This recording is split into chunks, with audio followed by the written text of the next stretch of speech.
Boobs, crazy accents, giant guns. It's a pretty standard screen watching. This is not like TV, only better.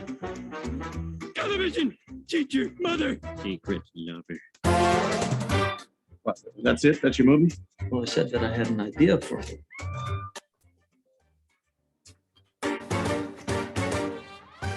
Folks, this is Screen Watching. Now, look, here's a little bit of a editorial guideline for you all, which is that, sure, it's 2022, people are a little bit more open-minded, but not everybody is. So in the intro, if I say we're going to talk about boobs, that means that, yes, we probably will talk about boobs, but frankly, between you and me, Simon, and our listening public, there's not so much boobs as much as there is a whole lot of peen in one of the things that I'm talking about here. So, folks, strap yourself in. Things are going to get a little bit blue when we start talking about some of the gear I've got on. But before we get to that, Simon Foster, I haven't introduced you. This is my co-host, my contemporary. Simon Foster, how the heck are you doing today? Well, I thought you were talking about my boobs. That COVID period on the couch has certainly resulted in a little bit of a weight gain, most of which has gone to my chest, which I am currently using to promote a 3-year-old film festival whose swag I'm now wearing, the Monster Fest team. Thanks for that, Grant and the team down there in Melbourne. Hello, Dan. Hello, Screen Watching listeners. Yes, we have got a jam-packed show this week. Plenty to talk about at the top of the segment. I hope you'll be able to understand what I'm talking about when I talk about the new Irish comedy Deadly Cuts.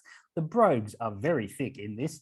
You've got some of the most interesting TV shows of the year have come out this week, and you've got plenty to talk about there. And I'm looking at the new Ryan Reynolds film on Netflix, The Adam Project. So jam-packed. That's it. This is really the beginning of a very busy 2 to 3 months of TV. So this week, we're going to get fully engorged with the TV show Minx, which is a look at the 1970s female porn mag industry. We're going to hear some very Tommy Wiseau, crazy Jared Leto accents in We Crashed. And also I'm going to do a bit of a preview of Halo, which is the eagerly anticipated, definitely long in production time TV series coming straight to Paramount Plus. We're going to get into all that and more. We've got a whole bunch of things to get through this week, Simon. So the only way we can really accomplish that is if we actually start doing it. Here's the reviews.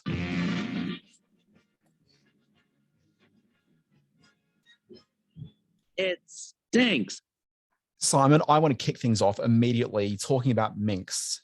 You too can snag a spouse. Find your thin within. This country treats women like second-class citizens. We're overlooked, underpaid, and overwhelmed. We deserve a magazine that inspires us. The matriarchy awakens. Why is she so angry? I believe I covered that in my presentation. Come pitch it to me. You're a publisher? I am. Breasts, more breasts. Oh, look, bigger breasts. You read my magazine. I did. Well, you think I'm illiterate or something? Well, Look, it's not Proust. it's pronounced post. Do people enjoy your company? Not really. So the general idea of this is, what if Diane Chambers launched a porn mag for women in the 1970s? HBO Max has a new funny and cheeky half-hour comedy about the launch of a feminist-minded nudie mag in the 70s.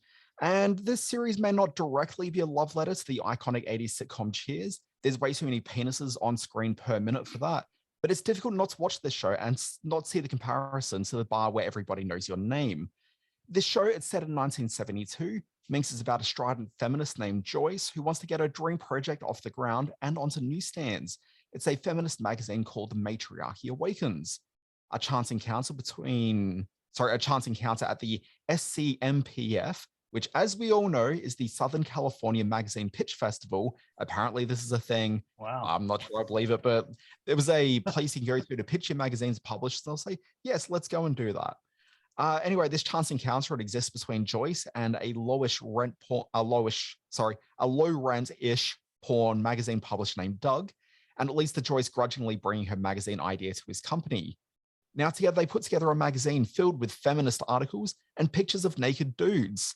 It seems out of step with what women are interested in seeing today, but in the 1970s, seeing pictures like this was welcomed and not an uncomfortable reality of dating apps. The inspiration for Minx is obviously mags like Playgirl, but more specifically, there's a short-lived magazine from the 70s called Viva, which ran from 1973 through to 1980, but there was a whole bunch of these mags that existed at the time. Now, it's got a salacious subject at its core. Minx, it is a laugh out loud, a proper laugh out loud comedy. Wow. That's got a really lovely, sweet cast of characters. You almost want to bring the whole family together to watch it, or at least you would if it wasn't for all the dicks on screen. Minx, it's really happy, it's cheerful, smart TV for grown-ups. The star of it is this girl named Olivia Loverbond, and what a great name that is. That's the actress's name. That's not just a character name. Like, that sounds like a character name. This is a real person. She carries the show. It's undoubtedly a star-making performance. As Joyce, she's a prissy, know-it-all strident feminist who ticks a number of the very expected stereotype boxes that you know from having seen movies and TV shows in the past. But she's also got an extreme likability. And it's a classic comedy setup with her as a fish out of water lead. And what makes the show really sing wonderfully, or certainly as wonderfully as it does, is that while Joyce may look down at her new co-workers in the magazine with all their comparatively crass and earthy worker class attitudes, she treats them all really well as people and does her best to actually relate to them where she can. And of course, that's a two-way street. They're a really fun crowd who think just as little of Joyce's academic view on the world as she does of their unenlightened views. Now, Loverbond is complemented on screen by Jake Johnson, who we all know as Nick from The New Girl, or from Jurassic World. I think that's the one he was in. Yes, it was. He plays the low-level porn publisher, Doug. And Doug, he's not interested in publishing The Matriarchy Awakens, but he's an opportunistic guy, and he knows that he's not able to do much more in life than he has already with his stable of about 5 or so regular skin mags.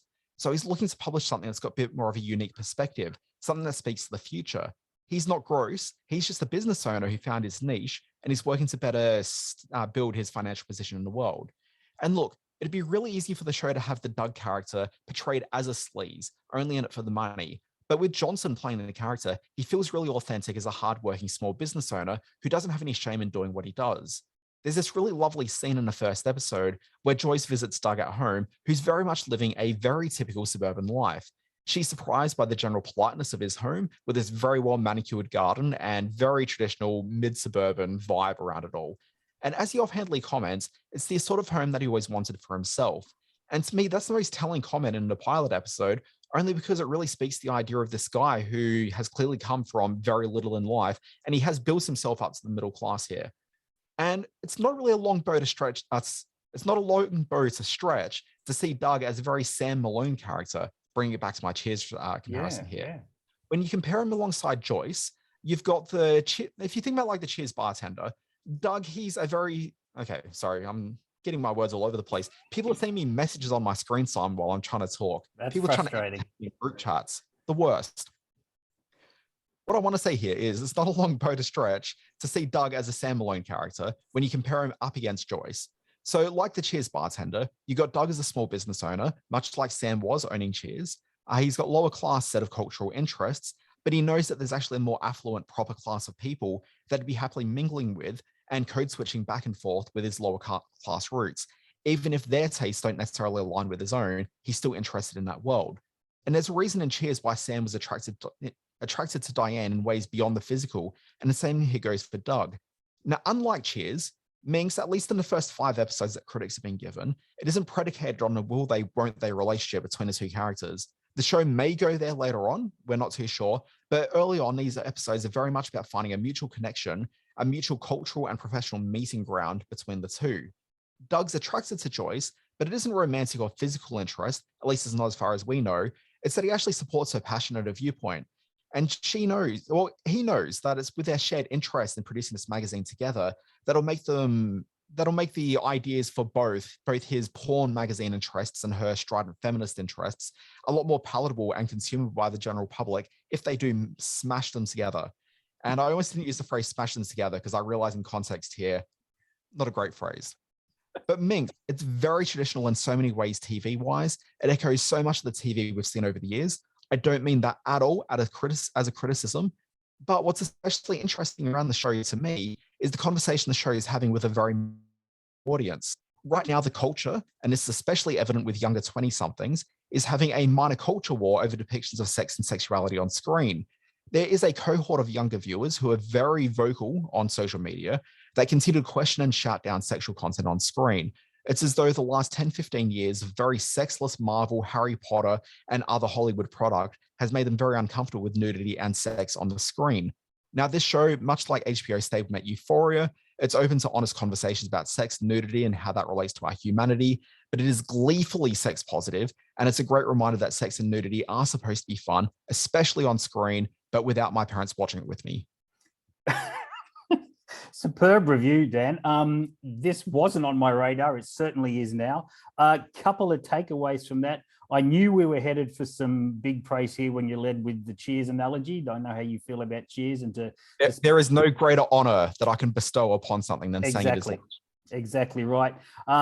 Fascinated to see what this young lady brings to the lead role. The rave you've given her is terrific. And I like Jake Johnson a lot. He stumbled out of The New Girl into some sort of misdirected big screen projects, but on screen, when he gets that sort of affable character right, which it sounds like he does with Doug, Jake Johnson's certainly watchable. So everything about Minx, like I say, which is a show that has just passed me by. I haven't seen any of the pre-buzz on this at all, but I will be tuning in to Stan, I believe.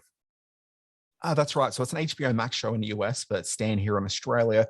I'll say this, I got the episodes and I'd seen the trailer for it. I knew Jake Johnson was in it. I was pretty keen to give it a go. I heard an interview with the showrunner and that all sounded very positive. But it was when I sat down and watched it, I figured I'd watch the first 2 episodes and then I'll try to get around to the other 3 if I could. But I put it on about like, say, 9:30 at night, which meant I was planning on a sort of fairly early bedtime. I was up watching all 5 episodes back to back. I couldn't really stop it. And I didn't really notice the time flying by. It is such a fun, lively TV program that had me laughing and just reveling in the joy of it all. Yes, it's a little bit hokey and a little bit traditional and staid, like you understand the structure of it all, like from the outset. Like when you're a few minutes in and realize, oh, this is just Cheers, like it's pretty hard to sort of stop thinking about that, but go with it. It's so much fun. I really enjoy this. And just as a warning, I was kind of, joking about the amount of penis in it. There is a lot of penis in this. Really? There's like 30 men. There's about 30 men in the first episode. After that, they really relaxed that a fair bit. Okay, it's more sort of conversations about, and there might be 1 or 2 sprinkled through there, but certainly nothing that's sort of particularly eye-popping. But as the show goes on, it starts being a bit more sort of naturalistic into it, but they do very much bombard you at the beginning with a whole lot of pain. So be careful who you're watching it with that first episode. I'm sure anyone listening to this is an enlightened person who's more than fine seeing the human flesh on screen as it is, but not everyone is as cool as you, me, and our listening public. Well, first of all, is peen a Brisbane thing? I've never heard the shortened word peen before. Is that a Queensland thing? It's a younger person thing, Simon. Oh, it's a younger person thing, is it? And also, you can see, if you think we are handling this in a very mature way, you can also watch us on our YouTube screen watching channel where we broadcast these podcast recordings, and you can see just how much Dan and I smirked our way through that interview. So yeah, we're real mature. I'm gonna have a look at the Adam Project. Laura, this is me. Parallel contact, babe? Well, you've always said that you've wished you'd met me earlier. Here I am. At the risk of putting offside all the theoretical physicists who listen to screen watching, time travel is stupid, can't ever exist, doesn't really work, except in the movies. So movies can make up whatever rules they want about time travel, and that's fine by me as long as it forges its own logical path, and in doing so is pretty entertaining. Which brings us to the Adam Project, the latest high-concept action comedy thriller to draw from Ryan Reynolds' charm and sarcasm trough like it's a bottomless resource. This Netflix blockbuster is the latest pairing of Reynolds and director Sean Levy, who last pulled off the screen-watching dividing hit Free Guy. Old Grumble Nichols over there hated it. I, like hundreds of thousands of ticket-buying patrons, loved it. In 2050, a 40-ish Adam is a pilot. Wait. Here we go.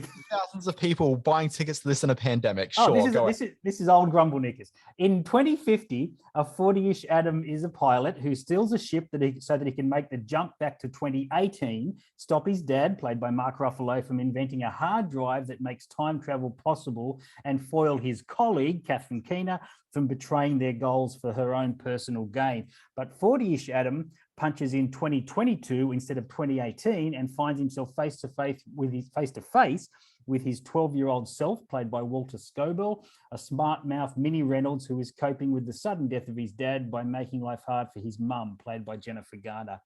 I guess like Free Guy, the Adam Project takes a convoluted fantasy premise and turns it into a engaging, exciting romp with more effortless likability and heart than one should expect from stuff like this, which is all on Reynolds, who somehow combines a Jimmy Stewart warmth with a Burt Reynolds aloofness to pull off a rather unique leading man type. He's still the handsome, funny movie star who projects larger than life to us, but he also connects to audiences through empathy and emotion. Tom Hanks did it in Splash, and Jim Carrey did it in The Truman Show, and Reynolds has this quality in spades. The first half is pure 80s era Amblin inspired setup and adventure, and it's the best part of the film. The second half gets a bit clunkier, a bit too special effectsy, and loses touch with its characters in favor of some heavy-handed plotting. It plays out nicely, recovering that deft touch and sleight of hand human emotion that sneaks up on you when all the spaceships and explosions are done with. So yes, I'm a sucker for this sort of thing. Some other critics have been harder on it, but I'm going to give it the benefit of the doubt and say that it's a sweet family watch. Yeah, look, this coming off the back of Free Guy, I'm not sure I could really make the effort to go all the way to my couch to watch it on Netflix. You're a hardened, crusty old cynic, I got to say. All the way to your couch. Here's the thing. We know that time travel doesn't exist. Otherwise, I probably wouldn't have sat down and watched We Crashed. What do you think when I say workspace? Cubicles, ugly furniture, bad fluorescent lighting, death. Exactly. Future of work looks different. We're selling an experience. We need a name. We live. We dream. We work. Okay, now just being snide just a moment ago, I probably would have watched We Crashed. Listen to my review. We'll get back to the quality component of this in just a moment. So Israeli entrepreneur Adam Newman, he founded the flexible shared workspace company. Well, it's really a real estate company. It's called WeWork. The company's built on a house of cards with youthful tenants and customers drawn to the WeWork office spaces. And they have the promise of it's a lure of fun. They're inviting workspaces. Its rapid rise and associated financial mismanagement was thanks to Newman's always be hustling mentality. He was deposed as the CEO of WeWork in 2019, and the company does continue on today. It still turns a loss, but the losses are getting smaller and smaller every quarter without Newman being there. And so it's fitting that with We Crashed, the limited series biography about Newman, his wife Rebecca, and the rise of WeWork and their eventual oust from the company feels like it's similarly built on a house of cards. Viewers are lured in by the Hollywood star power of series leads Jared Leto and Anne Hathaway, both perfectly cast as the kind of awful WeWork husband and wife power couple. Viewers get dazzled by the exceptional cinematography and art direction. Viewers are also drawn into the sheer topicality of the story. Look at every other big show in the first half of 2022. They're all about the excess and shallow ickiness of the tech bro moneyed culture of the last 15 years. But one can't imagine as many viewers just a few episodes in that feel like they're spending their time watching the show in the best way they could be spending their time. This is a show that has nothing it really wants to say about the Newman couple, nor does it have any pointed comments around WeWork or the culture that fostered its rapid rise. Instead, the whole show just gives a sense of some chucklehead gasping, would you get a load of what these guys are up to now?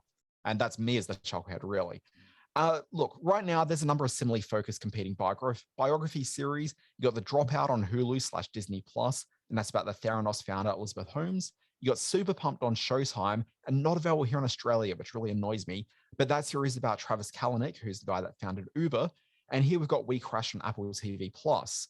And the one thing that We Crash has over the other shows is a sense that this is actually a really well-researched series that reflects real-life events. But does that necessarily make for good TV?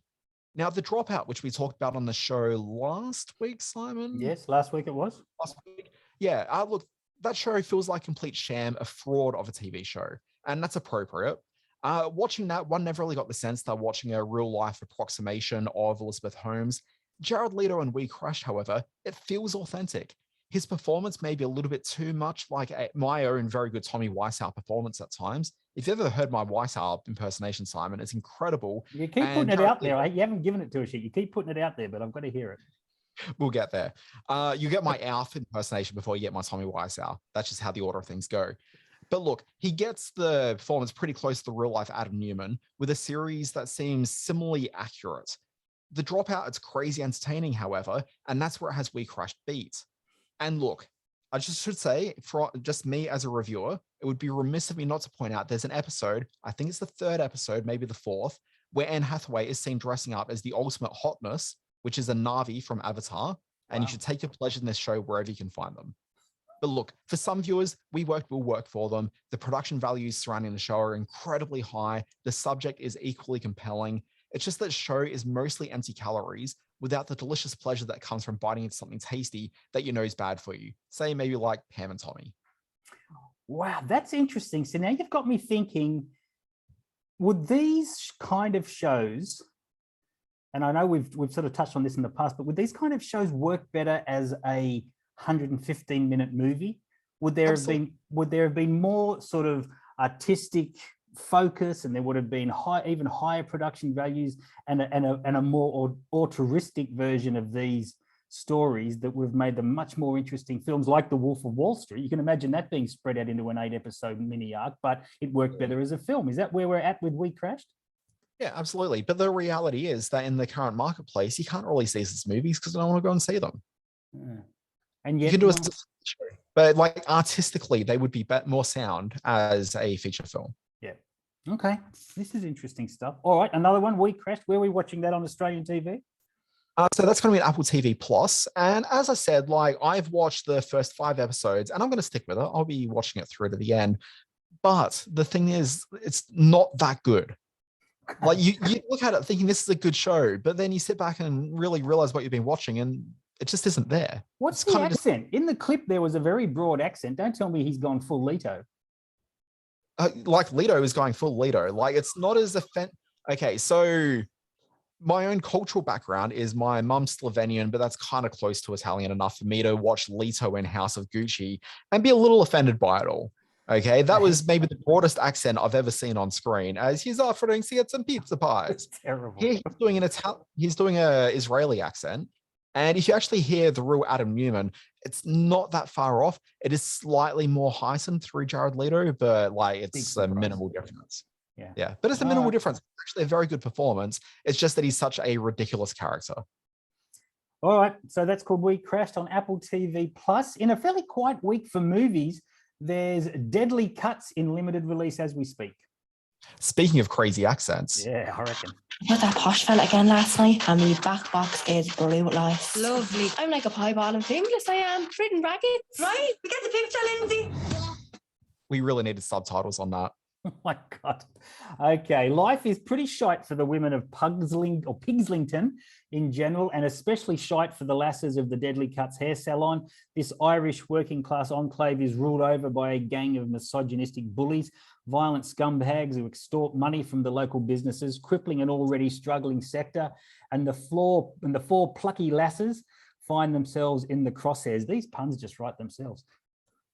Erica Rowe plays Stacey, the 2IC of the Deadly Cut salon, and a 20-something with grand dreams of taking on Ireland's best stylist at the Ahara show and turning around the shop's fortunes. Her scissor sisters include the boss, Michelle, the still stunning Angeline Ball, who most will remember as the blonde backup singer in The Commitments, fiery redhead Gemma, played by Lauren Larkin, and the timid but primed for a big heroic moment, Chantel, played by Shauna Higgins. Now, one evening, brutal gang leader Dino, a truly terrifying Ian Lloyd Anderson, he's a creepy guy, pushes the four friends too far and, well, let's just say the town of Pigslingtons doesn't have a gang problem anymore. The path to hair show glory and a new destiny seems assured for the women of Deadly Cuts, if they can keep a secret, even as the webcams of Fab TV follow their every move. This is the feature debut for writer-director Rachel Carey, shows a lovely eye for character and crisp ear for working class banter, but struggles with the tone of her film. It shifts gears from aspirational feel-good drama to bawdy girl power ode to small town murder black comedy. It's never all those things in the single scene though. It also wants to be a little bit of a piss take of the hairstylist hierarchy and affectatious twats that anoint themselves industry leaders, but it does sporadically without any incisive focus. Nevertheless, there is a lot of fun to be had in just spending spending time with the four friends. The chemistry between the actresses, with Rowe out front as the group's heart and soul, and Ball pulling focus like a true movie star every time she's on screen, negates the film's other shortcomings. Be warned, though, that A, a couple of acts of violence are staged with alarming detail, and B, no feckin' quarter is given in its embrace of the Irish brogue. I understood about 60% of the dialogue in this film. At one point, we sort of looked at each other and thought, do we put the subtitles on? It's very realistic, very authentic, but not entirely easy to understand from beginning to end. But I had a sweet time watching it anyway. So right now I've been considering doing a rewatch of Derry Girls. But also wondering if I should be watching this instead. So should I watch this or rewatch Derry Girls? This one I've only got room in my life for so many Irish people. This one isn't as polished as Derry Girls. You can tell this is quite a low budget film. And, you know, this is clearly, you know, of the same kind as a Full Monty, or it wants to be that kind of working class dream made good type of film. And it mostly gets that right to varying degrees. Derry Girls is very funny and a very well established and polished show. So maybe give Deadly Cuts a go, just to see the wonderful Angeline Ball back on screen, and I was struggling to sort of figure where I knew the face from. And of course I knew it as like my early 90s crush in The Commitments. But now I understand she's obviously a working actress and she's got plenty of stuff on the air over in the UK. Not that we see a lot of it here, but she's terrific. And the Deadly Cuts itself is a good fun show. Okay, so I'm going to move on. I have the first 2 episodes handy of the TV show Halo, but I've only seen the first episode, and I thought that might be enough to build a review from, but that's really not the case at all. I'm going to need to watch more of it. So consider what I'm talking about here more as a preview of the show, and I'm going to do a more in-depth review next week when the show drops. But let's listen to a clip. What else are you willing to sacrifice? Everything. What's the point in saving humanity if we're going to give up our own? I'm interested in finding a way to be less reliant on Dr. Halsey moving forward. So the challenge of talking about Halo is this is a series which has been in development for so long, and there is so much money spent on this that when you sit down and watch the first episode, the feeling of being thoroughly underwhelmed is a bit hard to really avoid. Okay, this is a show which has just so much expectation. So this is a TV series. It's based on a Microsoft video game franchise. The franchise of Halo is one of the biggest video game franchises of all time. 80 million copies of Halo games have been sold. It's worth over $4 billion as a franchise. This is a really big deal. So the desire to bring it to TV is pretty high. And the show, it was first proposed back in 2013, produced by Steven Spielberg, with a pilot that was supposedly going to be directed by Neil Blomkamp. Did I pronounce that right? Blomkamp? Nowhere near it, but we know what you're talking about. Nearly beat. So it's been in the works since 2013. The actual production of this, I believe, has been about 2 or 3 years in a running to get just the first season going. And it is a big budget, huge special effects extravaganza. Here's where it starts getting some trouble. Can I just read the plot blurb for episode 1? Blurb away. In the year 2552, humans on the planet Madrigal have been fighting for independence from Earth, but a fatal encounter with the alien Covenant complicates things. Master Chief John 117 and his super soldier Spartans join the fight. After the battle, Master Chief heads home to his home planet of Reach with a Madrigal survivor and a mysterious object he discovered on the planet, but a controversial order has John questioning his mission and himself. Now, it's got echoes of when you were trying to read the blurb about Dune and trying to explain what that was about. One of the great screen watching moments, I have to say. Yeah. So look, you hear that blurb and it sounds like a whole lot of nonsense. And look, I'm coming at this from the assumption that most people who are listening to this conversation, they kind of know what the game looks like, even if they haven't necessarily played it. And I'm sure some people listening are very familiar having played it. It's been so influential. And some of the reviews I've read coming out of the US are that it's been such an influential game, the look and the feel of the game, and has been copied and parodied and has inspired so many other sci-fi works since Halo first launched all those years ago. To actually see it up on screen, it kind of feels like a copy of itself, and that's to its detriment. Yeah, and like that's kind of the problem. So this is based on a game. And if you think about what the game sort of looks and feels like, this is a game where people are running around in big bulky suits, that are carrying large, ridiculous weapons. And that makes perfect sense in a video game environment, but does that translate to a live action show? where you actually need sort of greater human interactivity. You need to be able to sense the emotional stakes of what all the characters are involved in. You actually need to buy into the world in a way that is harder when you're just playing it, when you're just watching it on screen. When you're playing it in a video game, it's an interactive experience. So therefore, it brings you into that world and all the ridiculousness that it has within it. A movie, a TV show that has a harder task of doing this kind of thing. And I'm not entirely sure that the series meets the challenge of that. But I'll say this. I watched episode 1 and I was thoroughly bored by the first 2/3 of it. But by the time that we reached that final third, when the show started tipping its hand a little bit as to what the stakes of the show are, and when it actually started touching the humanity that I think the show was going to be desperately needing, as soon as it started doing that, the show started coming alive for me. And I actually got really invested in the last 10 minutes of the first episode.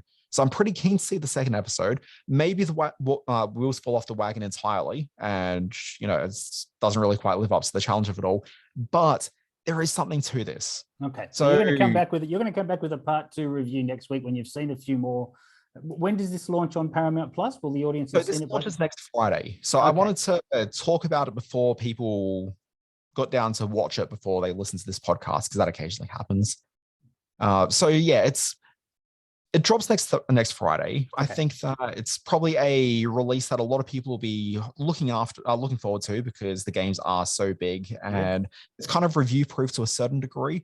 But also, we talked about this with what's the name of the Tom Holland Uncharted. Mm-hmm. This challenge with that is that you've got these people who are so invested in the games and have spent so many hours. This, like, playing a video game isn't just like a 2-hour indulgence. This is something which people spend, 30, 40 hours on for most games. And then if there's interactive elements as well, people then spend the next couple of years playing versions of the game online, like challenging people online. Like, people have invested a lot of time and energy into this, that sometimes a movie just doesn't live up to expectation like that. So there's no harder audience to try to please than a gamer audience, because they've put in the time in this. But at the same time, like, I just don't know there's anyone outside of that gamer audience who's maybe going to be that excited to stick through past this first episode. But we'll see. We'll talk about it. Are you a Halo player? I've never played Halo. Do you fall into it back in the day? Oh, look, I got an Xbox back in, 2003, I think, when they first debuted, which meant that you got Halo as like the launch title with it. I remember that. So like, I've played a little bit of Halo. I wasn't hugely invested in it. I'm not really big into games with guys running around with giant guns, like blasting stuff. Like, it's fun, even the way you describe that to someone who hasn't played the game, you're talking about Tom Cruise in Edge of Tomorrow. To me, yeah, that's what it looks. That's what it sounds like. So I can see how it's been influential. All right, Dale. What's your name? Just called me Dale. I called you Dale. Honey Bunch. Halo part 2 of the review next week. We'll get a more thorough, incisive commentary from Dan on the Paramount Plus mega series, which launches next Friday, the 25th, March 25th, on Paramount Plus down here in Australia. Also in cinemas this week, and I do want to mention this, the Channing Tatum film Dog. Now, let's be frank, it's probably the bigger release of the week, and I just didn't get a chance to see it, so I do apologize for that. He co-directed this film. It's about an army ranger and his dog who embark on a road trip along the US Pacific coast to attend a friend's funeral. This is a film which, by all accounts, from some of the coverage I've seen, not necessarily a kid's film or a family film, which some of the marketing suggests. It is really about a soldier with PTSD and the role the dog plays in helping him through that. Reviews have been mixed. I like Tatum. Keen to see what he does as a director or co-director on this film. It's in cinemas now. The other film also in cinemas this week is a film called Loveland. This is from Australian director Ivan Sen. This is a science fiction drama and noir type thriller in which Ryan Quanten plays a young man. He's an assassin. He falls in love with a nightclub singer called April, played by Gillian Nguyen. But his life is slowly winding down, and Jack needs to track down the reclusive life extension scientist, Dr. Bergman. There's your extension again, going back to Minx, played by Hugo Weaving. Yeah, some mixed reviews on this one, but in cinemas around Australia, always good to see independent Aussie sci-fi in cinemas. Yeah, look, Aussie sci-fi is a pretty unique proposition. Yeah. Like, you can probably think of 4 or 5 Australian sci-fi films, and I'm probably thinking the exact same 4 or 5 sci-fi films. Like, it's such a small pool of options. So like, it's kind of cool this exists, and it's a bit light on the sci-fi. It really sort of weaves it in a fairly naturalistic way. Yeah. Yeah. What I will say is I really enjoy the cinematography of this. I think it's got an interesting vibe. But yeah, like I'm certainly I've got mixed opinions on this one. Okay, Loveland is in limited release now. Dogs everywhere. What else have you been watching, Dan Barrett? Oh, look, so this is the thing I was talking about a little while ago on the show, which is that while you just go from movie to movie, TV, which means that you need to stick with TV shows. Sure. So I reviewed The Founder the other week, but it means that every week I'm still watching The Founder. So that takes up a few hours. So I watched that. I've gotten a restart on The Good Wife because I may have mentioned currently living. Sorry, remind us what The Founder is again. Well, The Founder is sorry, not The Founder. Sorry, I keep on wanting to call The Dropout The Founder. Okay. Because she's the founder of her startup business. Yes. Okay. And this is not Michael Keaton trying to get people to buy McDonald's. Like, that's not what this is. That's what I thought you were talking about. You've written The Founder here. No, this is the Theranos lady. Okay. I've spent the last 2 weeks literally rewriting The Dropout every time because I keep writing The Founder every freaking time. See, I've been watching The Dropout. I apologize. Okay. I've been doing that. I've started a Good Wife rewatch because I've mentioned I'm currently back with the folks for a little bit while have I mentioned that on a podcast? I don't know, maybe. Yeah. No, maybe not. So at the moment, I'm like in a situation where I've got like a, young baby that's been born. We've just moved into state. We need to find a house to live in. So for the time being, I'm living with the folks as we, try to, take that next step forward. Wow, good days, good times.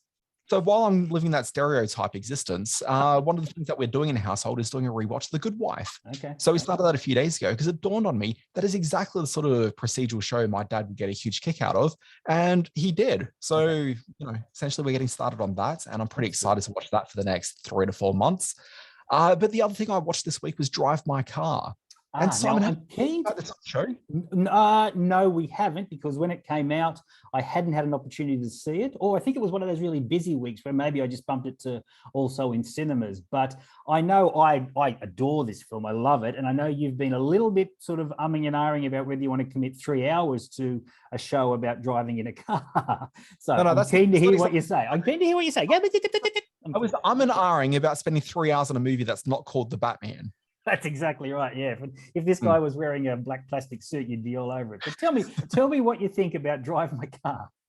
Look, I actually think that I'd prefer to talk about this as a proper review on the show. So maybe that's something that we do next week, because I don't think this is worthy of a quick 10-second conversation. I think there's a lot going on in this film. I think it's very good, but let's go in depth on it.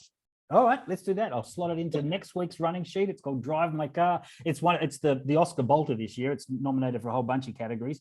So we're going to get Dan's opinion on the film Drive My Car next week. Now, what have I been watching, you ask? I wasn't, but go on. Okay. I had a little bit of downtime this week, just a little bit, and I've been revisiting some of the nastier 1980s films, the video nasties as they were called, from back in the day. So I rewatched for the first time in 30 odd years Maniac Cop. Now, for those of you who don't know what Maniac Cop or any of its many cheesier sequels are, an ex-policeman is going around the streets of a very seedy New York City, bumping off innocent people as revenge for his being set up and brought down by other members of his own force, the NYPD. What strikes me about watching these old films is how, although they were spoken of as B movies and second-class titles and straight-to-video sort of films, all those monikers that carry with them a certain negativity, they're actually really well-crafted and well-made films. This is directed by a guy called William Lustig, written by the great Larry Cohen. Now, it stars an absolute who's who of B-movie names, people like Tom Atkins, Richard Roundtree, the wonderful Lauren Landon, William Smith. You can't miss it. A whole lot of actors who have that, it's that guy sort of feel about them.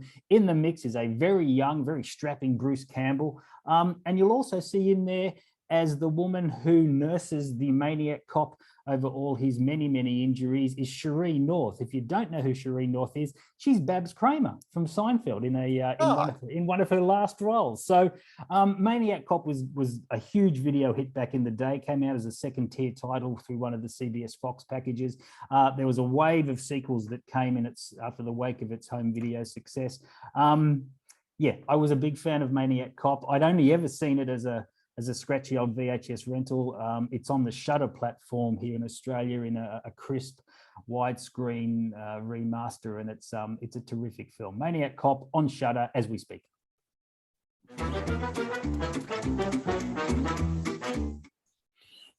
All right, this is the screen watching middle bit. What you're going to notice about this week's screen watching middle bit, I'll tell you how it came about. About 35 minutes before we recorded the podcast, Dan and I both realized that neither of us had prepared a middle bit. So I texted Dan and said, what am I going to do for the middle bit? So Dan has come up with this terrific idea where we sort of have a bit of a grab bag. Dan puts out a newsletter every day over on the Always Be Watching page, full of fascinating news and articles about the whole industry, TV and movies.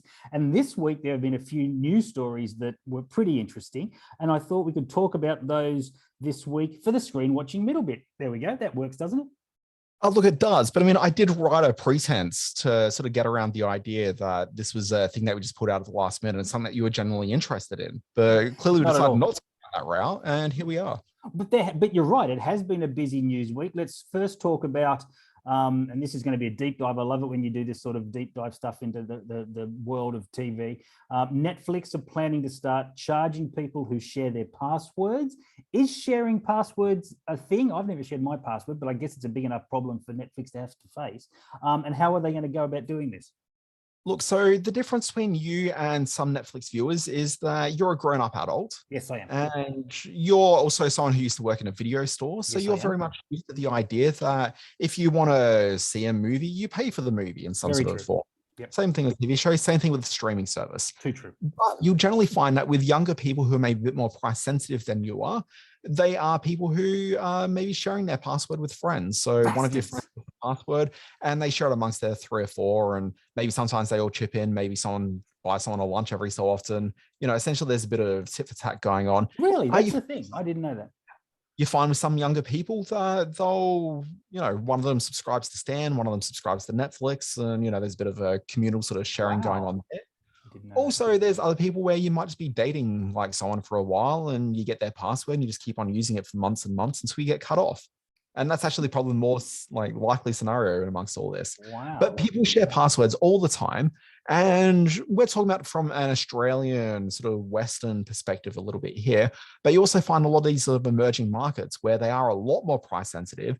And admittedly, the price does vary for Netflix country to country. So in countries where they're very price sensitive to such things, and in some countries, you find that people aren't watching on connected TVs or other like large screen devices, so they're just watching on mobile phones. Sure. Prices are much cheaper for Netflix in those areas, but you also find that the password sharing is a lot more rampant in those countries as well. So Netflix have the challenge at the moment where Netflix, they have kind of reached what you'd call the ceiling on the number of subscribers they can have. They've gone from quarters where they'd have, you know, here's 15 million new subscribers that we've added. But now that's trickling down. So there's only a couple of million that they're adding on a regular basis. And you have to account for churn in that as well. And some of these people aren't necessarily first-time Netflix subscribers. So they're kind of reaching a ceiling. So what they need to be able to do is find areas where they can bring in more revenue from around the place.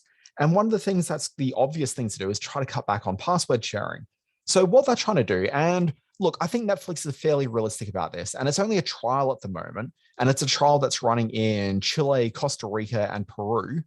And what they're doing is they're asking people who are password sharing, if it's my account, for example, and there's clearly some sort of recognition by the Netflix system that an IP address that's outside of my household, which is a different IP address, is accessing the service. It's sending a notification to my device. It might be an email that I received, something like that, just saying, hey, look, we know there's some password sharing going on, or it's potential that there is. If you do have someone that you want to add to your service, what you can do is pay like a small nominal fee to add somebody to your account. So they're thinking that they can't necessarily get these price sensitive people to necessarily jump on board with a fully, like a full Netflix priced experience, but maybe you can get them to start paying, say, $3 a month. And that might be enough to be able to add these extra people on. So they're trying this at the moment. I'm sure that Netflix are grown up enough to realize that a lot of people just keep on password sharing in the way they always have been. But at the same time, they also know that if they can pick up, say, an extra, say, 10 million people across the world, that's 10 million people across the world. And that's some growth that they can show to their shareholders. So that's kind of where it's all heading at the moment. Now, from my own perspective, like generally, I don't really password share, but my parents do have a login to my Netflix, and like they're not heavy users by any means. Like they maybe watch 1 or 2 things a month, if criminals, Dan. That's criminal behavior that you've just admitted on the Screen Watching podcast. I had nothing to do with this. If the feds are listening, nothing to do with this. This is You know what? Come at me. But look, here's like the complete sort of honest truth about it all, that if my parents got cut off from my account because Netflix wanted to really clamp down on this, the reality is they're not going to sign up for anything. They won't want to pay $2 or $3 a month for it. They'll just be happy not having Netflix. Like that's the reality of it. And for me, I'm actually someone who is not finding a huge amount of value in my Netflix account right now. I don't think I've actively watched anything on Netflix for maybe 2 or 3 months myself. If my parents got cut off from it and I know that they're currently watching something on the service, it means that I'm probably just going to cancel my service entirely. So there is a lot of sensitivities around this. And I know that Netflix are aware of that yes, this could be not only just an issue where people may just choose to cut the service off entirely, but also people are very sensitive about this for a number of different types of reasons. In other big business news, Amazon have finally settled an $8.5 billion acquisition of the MGM studios, opening up a century of content that the classic studio has in its vaults for Amazon users. What does it mean for the viewers? Is it essentially that this is going to mean a bigger, better Amazon Prime viewing experience? Yeah, pretty much. So the regulators in the US, there was a lot of questions whether they'd allow this sale to go through. And it never made much sense to me that they wouldn't, because it's not really that anti-competitive, because MGM's just not really competing in the same way as most other studios these days. So they release a couple of films each year. You've probably got more of an idea than I do on this one. Like I want to say it's about 8 to 10 films per year they're releasing. Give or take, yeah. Like that. I think that's roughly where the slate's up to. They're going through a bit of the last couple of years, they've kind of revitalized the movie unit a bit more than they have been in the past. But this essentially what Amazon are buying, they're not really buying for the new movies. Like they'll continue to make those while there's still profits being made there. But what they're interested in is the archive of films and TV shows that MGM have. So that means, and because MGM, it's been around since 1924, but the company's been sold and transferred through a number of hands during all that. It's been a mess. It's been cut apart, and Kokorian got hold of it. It's been been shredded. The dealing, the behind the scenes negotiating, the paperwork on a deal like this must have just been immense. Yeah. So the current sort of situation is that the MGM library of movies is really from about 1985 onwards. It's thereabouts. So I can't remember exactly where in the 80s it is, but it's mid 80s. It's thereabouts. So it's not the extensive library of MGM, but it's substantial. Essentially all up, I think it works out to about 25,000 hours worth of movies and TV shows. So there's a lot of content. But for Amazon, if you're a subscriber to Amazon, you've probably found yourself there on some nights going, yeah, it's kind of interesting, but there's just not a lot there. It just kind of feels a little empty. This basically just supercharges the Amazon Prime library experience. So we're not going to see this overnight just because the deal's been, finalized today that they're saying we're definitely going ahead. It doesn't mean that tomorrow you're going to log in and suddenly find just this large library of MGM titles. But what it does mean is that in the next couple of months, you're going to start seeing a trickle of them come through until suddenly the library is just filled with a lot more valuable content you've actually heard of before. And that's going to be hugely lucrative for them. The other lucrative thing is that with all of that, there's IP that they've now got the rights to. So they've now got the rights to, what is that? I think Mission Impossible falls in there. You've got RoboCop, you've got Rocky, you've got a whole bunch of interesting IP that exists now that they're going to be exploiting and turning into movies and TV shows. And for the things where they've got the movies in the theater right now, actually, is Mission Impossible one of them? No, that's Paramount. Mission was Paramount, yeah. Mission Impossible in my notes I'm keen earlier. to see where does the Bond stuff fall? Because that was always Warner Brothers. That was MGM around the world for some titles and Warner Brothers for others. That's going to be a hodgepodge.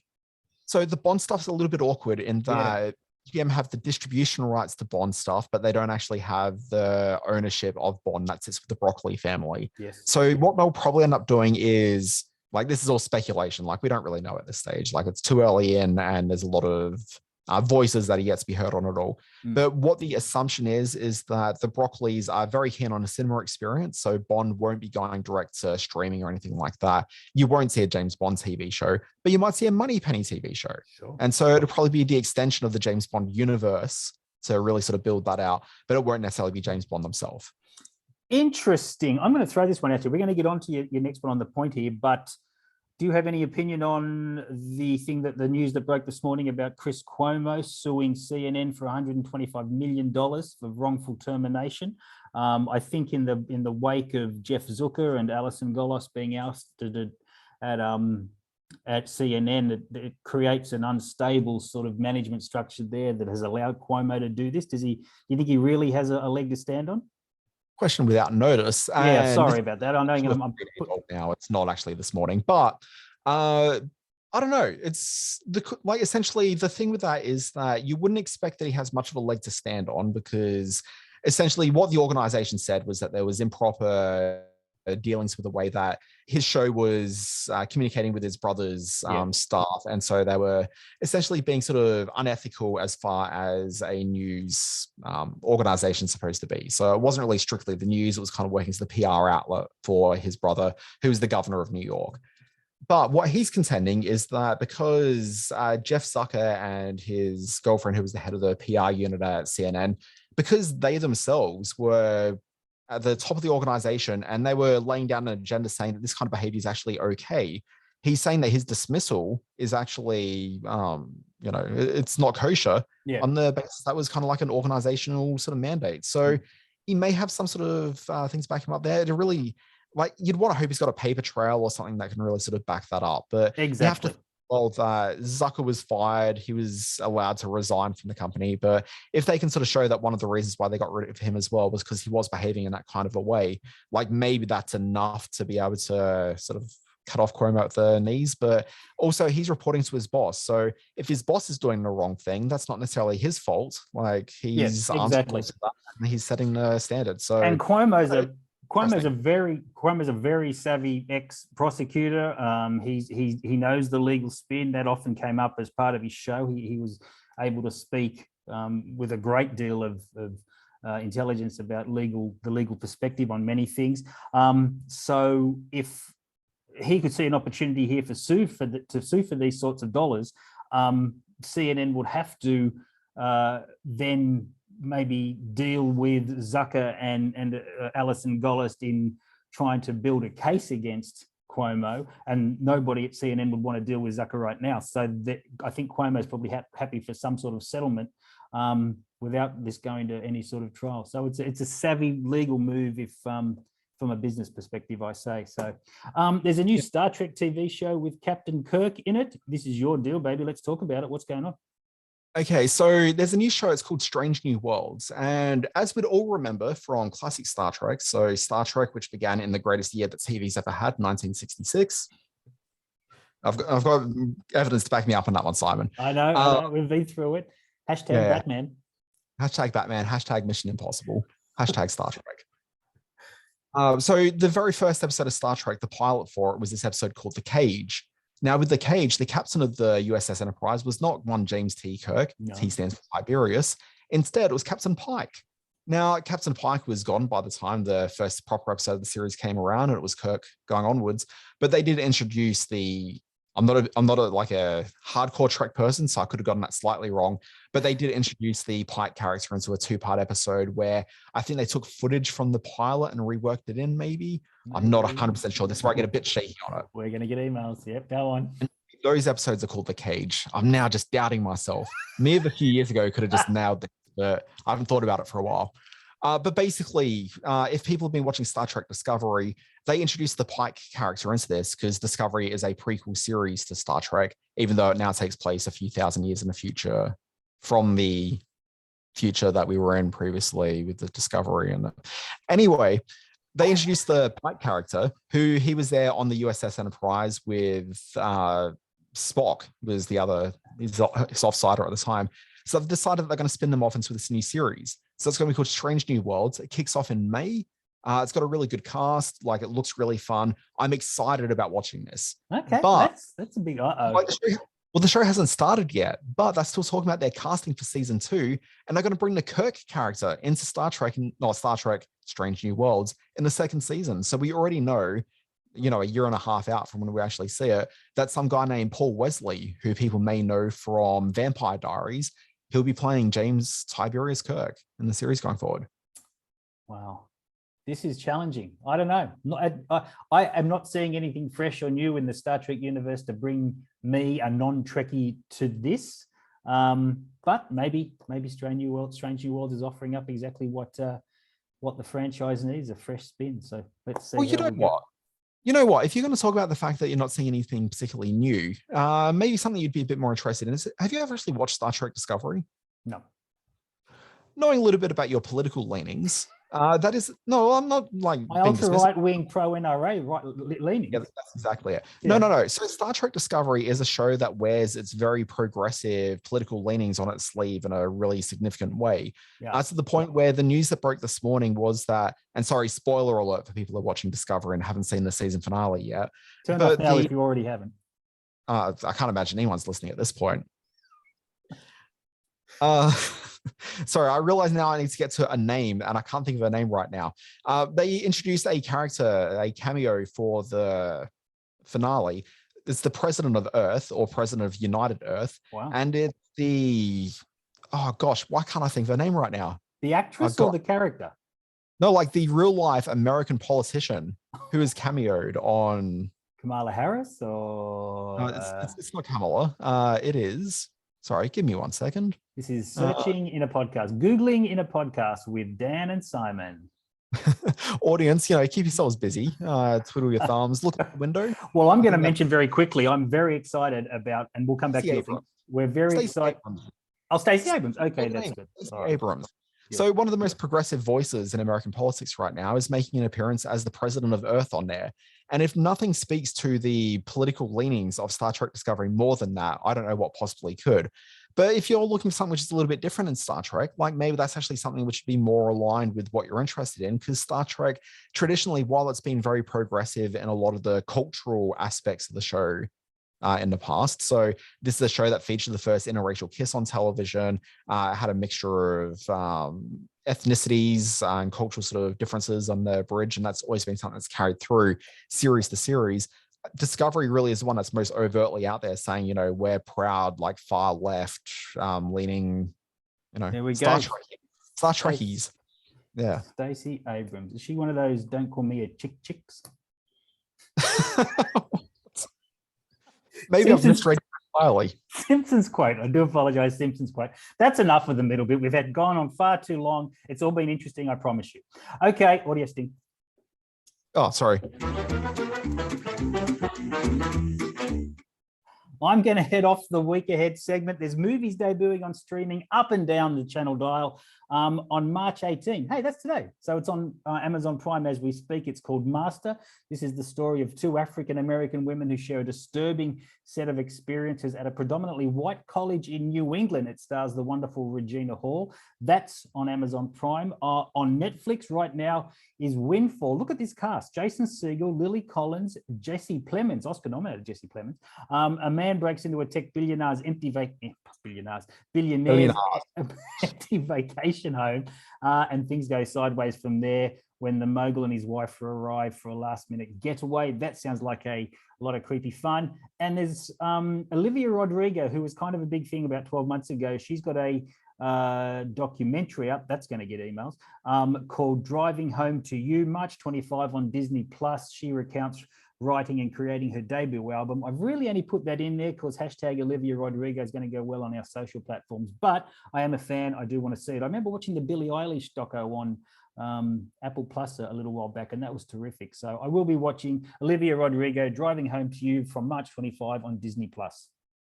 Yeah, look, there's a couple of TV shows as well that's worth noting. So you got Parallels, which is debuting on the 25th of March on Disney+, and that's a sort of a youth sci-fi series. I want to say it's a French series off the top of my head.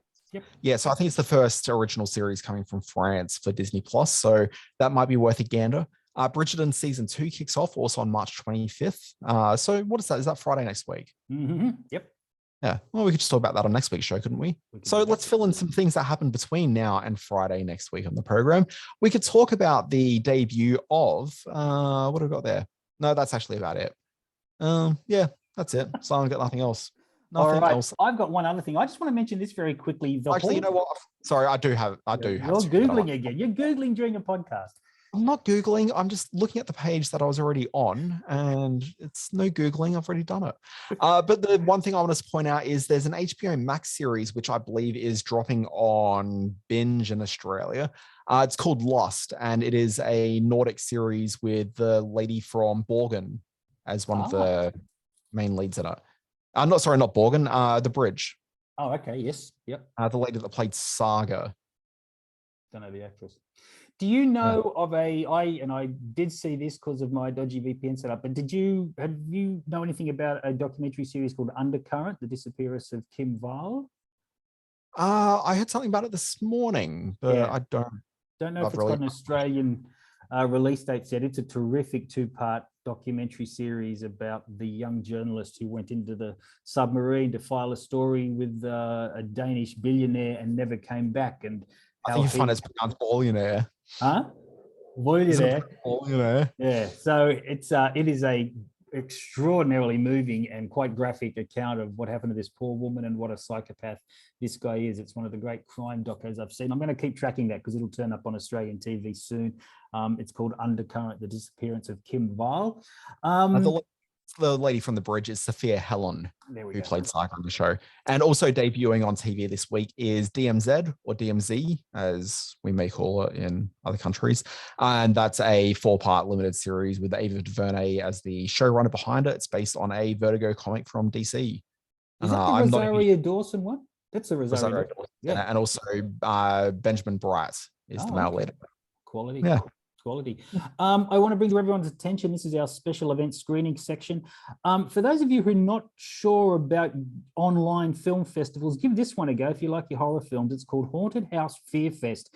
My friends at the Berlin Sci-Fi Film Festival, they've started this online horror film festival featuring the best independent shorts and features from all around the world. Now you go to a platform called Xerb, xerb.tv, just search for Haunted House Fear Fest. There's a small fee to pay to access some of these virtual screenings, but there's some incredible works on there. It's called the Haunted House Fear Fest on Xerb, xerb.tv. That's not even a real thing. It is a real thing. I know of it. Simon, does that bring us to the end? Wait, no, we've got This Week in History.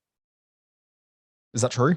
It is. This Week in History. March 19, 1977, the last episode of the Mary Tyler Moore Show airs on CBS. Who'll ever forget that big sort of friendly group hug they had at the end there, and they all shuffle across to get the box of tissues. Very sweet ending to one of the most popular shows in television history. Speaking of popular, March 20, 2012, we've got John Carter from Disney, which recorded one of the greatest losses in cinema history with a $200 million write-down. Wow. And I've got to say, I think it's a pretty fun movie. And yeah, I had a lot of fun watching it. I thought it looked beautiful on the big screen too.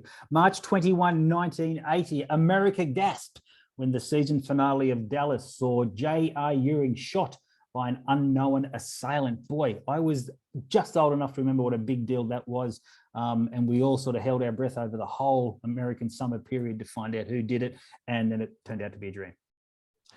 I'm looking at this next one. This isn't really a screen story. This is a big deal. Come on. It's not like it's not an actual movie. It's not actually related to being a movie. Jimmy Stewart flies his 12th combat mission, leading the 2nd Bomb Wing in an attack on Berlin. He was the first Hollywood star to wear a military uniform, to go to war in World War II. So well done, Jimmy Stewart. You won the war for the lads back home. Sure. March 24, 2005, you've got the debut of the US version of The Office, starring one Stephen Carell, and that premiered on NBC. It did indeed. No, not happy birthday. No, not that. Please, no, not happy birthday. This one's awkward. March 20, 1950, William Hurt, Bill. He was born in Washington, D.C. and passed away a couple of days shy of what would have been his 73rd birthday. That's right. And on the same day, but 8 years later, on March 20, Holly Hunter, his beloved co-star from the film Broadcast News, was born in Conyers, Georgia. The wonderful Holly Hunter has done some amazing work, one of my favorite actresses.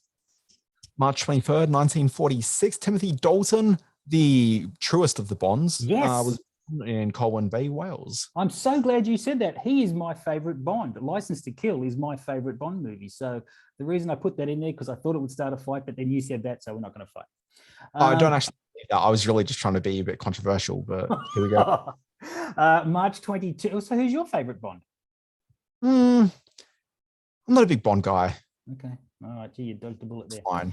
March 22, 1982, Constance Wu, the very funny lead actress from Fresh Off the Boat, Crazy Rich Asians and Hustlers. She was born in Richmond, Virginia. And on March 24, I'll do this one because she's one of my favorite young actresses, Keisha Castle-Hughes, who gave an Oscar-nominated performance in Wild Rider. She was born in New Zealand, March 24, 1990. Yeah, I interviewed her once. She was very nice. She's very sweet. I've interviewed her a couple of times for what was the Australian? Oh, well, I didn't realize it was a competition. It's not a competition. If it was, I would have won. It's what was the Australian thing? Not Looking for Ellie Brandy, but the other one about. I can't remember what it was. Anyway, we'll get back to you on that one. Folks, this has been Screen Watching. Thank you very much for listening. My name is Dan Barrett. It has been and continues to be. You can find me on Twitter. I'm at the Dan Barrett, and you can start your day with my free newsletter. It's called Always Be Watching, and you can find that at alwaysbewatching.com. And that newsletter, it gives you the big stories in TV, streaming, and film. And on Fridays, you've got the Always Be Streaming newsletter, which recounts the big shows that launched that very week. My name's Simon Foster. I'm on the Twitter at SimonRFoster1. My website is Screenspace, screen-space.net. The Screen Watching Facebook page is my thing too. You can go over there and see a whole lot of newsy bits from all around the world. Lots of trailers. Had a lot of trailers up there this week. The new Kardashian show, that got a lot of followers. And you can check out the Screen Watching YouTube channel where you can watch all of this all over again with our faces added. There's uncut interviews and fresh trailers there as well. What a treat. If you do like the podcast, do follow Screen Watching via your favorite podcast app. Load it up now, hit the follow button, and that's how the magic happens week after week without you having to lift a goddamn finger. Always a pleasure, Dan Barrett. Thank you for listening, everyone. We'll see you next week. See you then.